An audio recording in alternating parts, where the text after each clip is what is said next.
Assalamualaikum warahmatullahi wabarakatuh.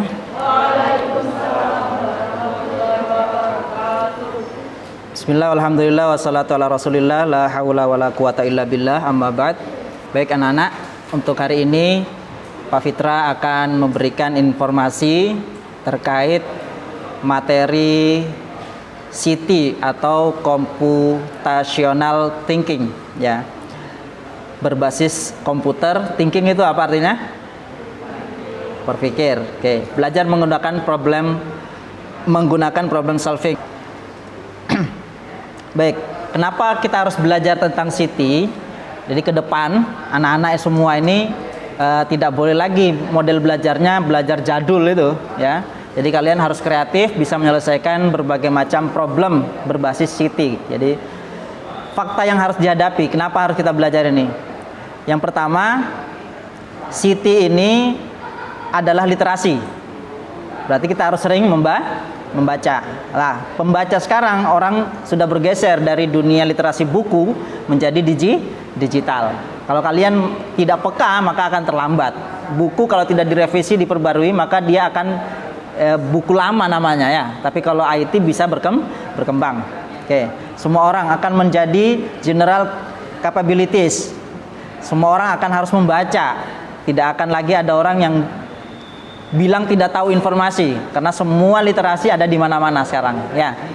CT akan menjadi bagian yang perlu diinfus untuk anak SD dan seterusnya ke atas. Artinya apa? Tidak ada mata pelajaran lagi yang ke depan itu berbasis non-CT. Jadi ke depan orang tinggal nyari apa yang dia butuhkan sudah dapat. Termasuk pelajaran agama. Pelajaran agama ke depan akan banyak aplikasi-aplikasi di tangan kalian yang memudahkan memahami agama.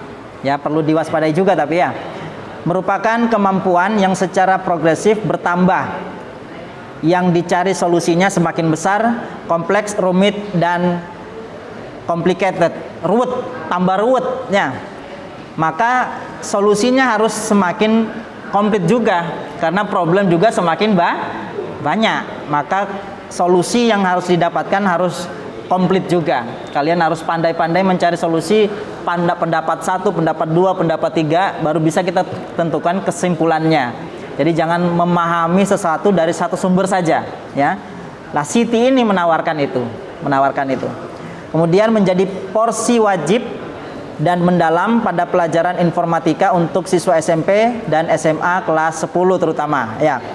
Sama dengan kemampuan membaca, tidak hanya dipupuk pada pelajaran bahasa Indonesia, bahasa Inggris, bukan berarti bahwa akan hilang di mata pelajaran lain. Ada konektivitas. Kamu belajar agama, kalau tidak tahu belajar bahasa Indonesia juga repot, ya. Jadi saling mengisi. Di pelajaran agama apa ada matematika? Ada, nanti kelas 12 itu. Mawaris, hitung-hitungan. Ada bahasa Indonesia, penting sekali. Ya, pengelolaan kata yang baik. Mana kata sambung, mana kata bukan sambung, kata kerja langsung, kan bisa. Apa contohnya? Misalnya di, kalau dia di tempat berarti diranjang misalnya. Wah, ini bab nikah ini. Diranjang. Kalau kata sambung dirangkul. Nah, gitu ya. Disapa gitu ya. Jadi ada spasi atau tidaknya. Itu penting. Dalam agama penting itu. Bisa mempengaruhi hukum itu. Gara-gara kata sambung saja, ya. Jadi ada konektivitas antara pelajaran agama dengan pelajaran yang lain. Ini saya lewati aja. Ada target kita hidup di zaman yang selalu berkembang, ya.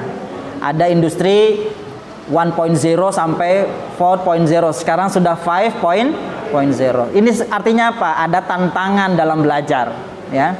Ada cara menyelesaikan solusi menggunakan industri yang sudah berkembang setiap zamannya, ya. Sekarang 4.0 ini 4.0 otomatis berbasis komputer sistem. Kemudian data lengkap. Data sudah kompleks, tadi yang saya sampaikan. Maka kalau tidak bisa menyelesaikan masalah dengan data kompleks, yang konslet di mananya, ya, bisa cari dari beberapa sumber, ya. Kata kuncinya data komputer dan koneksivitas, analisa dan intelijensi, produksi, advance, interaksi antara mesin dan manusia. Ini penting. Walaupun akalmu cerdas, tapi tidak memahami IT, agak sulit juga, ketertinggalan kamu. Ya, komputer dengan konektivitasnya. Komputer kamu cuma taunya Microsoft Word, terlambat nggak? Sekarang sudah pakai internet semua. Bahkan ada orang yang cukup bicara itu ada ngetik sendiri.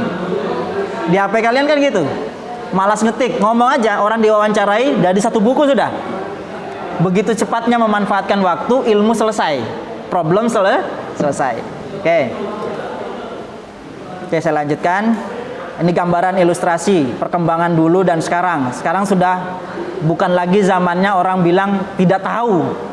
Karena semua harusnya serba tahu. Cuman nanti ada tanda seru ya, untuk agama harus hati-hati. Tidak semua harus dikonsumsi, tidak semua harus diambil, harus dipilah-pilah.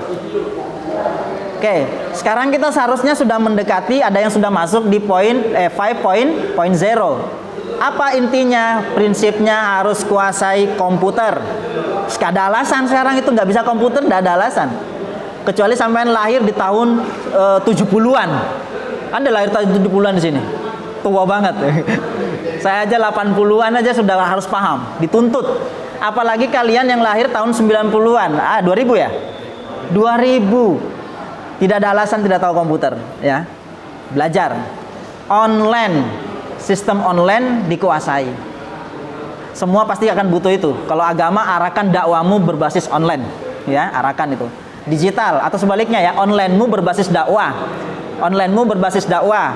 Kalau tidak bisa dakwah, berarti onlinemu berbasis dakwah. Tapi kamu pakar dakwah, dakwahmu harus berorientasi on. Kalau nggak online, maka yang paham cuma lingkungan ini saja. Seandainya ada yang shooting kan seluruh dunia bisa tahu. Bukan cari keuntungan. Ini keuntungannya dunia akhirat. Oke. Robot. Oke, sistem robot ini apa? Manusia bisa memanfaatkan waktunya lebih manfaat di tempat yang lain. Sekarang robot bisa kerja kan? Suruh dia ini, kamu tinggal belajar fokus baca Quran. Kok nggak kerja ini? Ada robot saya yang kerjakan pabrik. Wah, kan ya? Cerdas. Lali 4 hal ini kalau sampean tertinggal, berarti sampean akan selamanya tertinggal. 10 tahun kemudian tantangannya bukan lagi 5.0. Mungkin 10.0. Ya, sampean berangkat ke depan mata nyampe sini mungkin. Nggak tahu itu ya. Nah, ini kita kaitkan semua nanti dengan ilmu agama. Pun. Enggak usah ini. Jadi kalau ada pelajaran SIMDIK distribusi waktu itu kelas 10 harusnya ya. Kalau kurang ya silakan. Oke. Nadiem Makarim menteri kita, Mas Menteri ini mengusung computational thinking jadi kurikulum. Hati-hati, ke depan kalau sudah masuk kurikulum, ya sampean jangan pakai cara jadul lagi, ya. Ini di luar negeri sudah berbasis ini semua. Dibelajar walaupun cukup dari rumah, simple. Ya. Cuma nanti memang ada rambu-rambu untuk agama ya, harus ada kehati-hatian. Jangan sampai kita tidak takzim ke guru lagi gara-gara Siti, ya, gara-gara Siti Fatimah. Nah, ini kerangka kurikulumnya semua berbasis sistem komputer, jaringan komputer, analisa data, algoritma. Jadi berpikirnya kita belajar itu algoritma lagi. Kalau misalnya ada konsep pernikahan, dialgoritmakan. Kalau saya sudah cukup umur, pilihannya nikah, tunda dulu, tidak mau nikah. Kalau sudah pilihan nikah, persiapannya apa? Calon, walinya, maharnya. Ini tuh ya. Dialgoritmakan. Jadi pemikiran algoritma itu sudah seperti komputer, sudah otak sampean itu.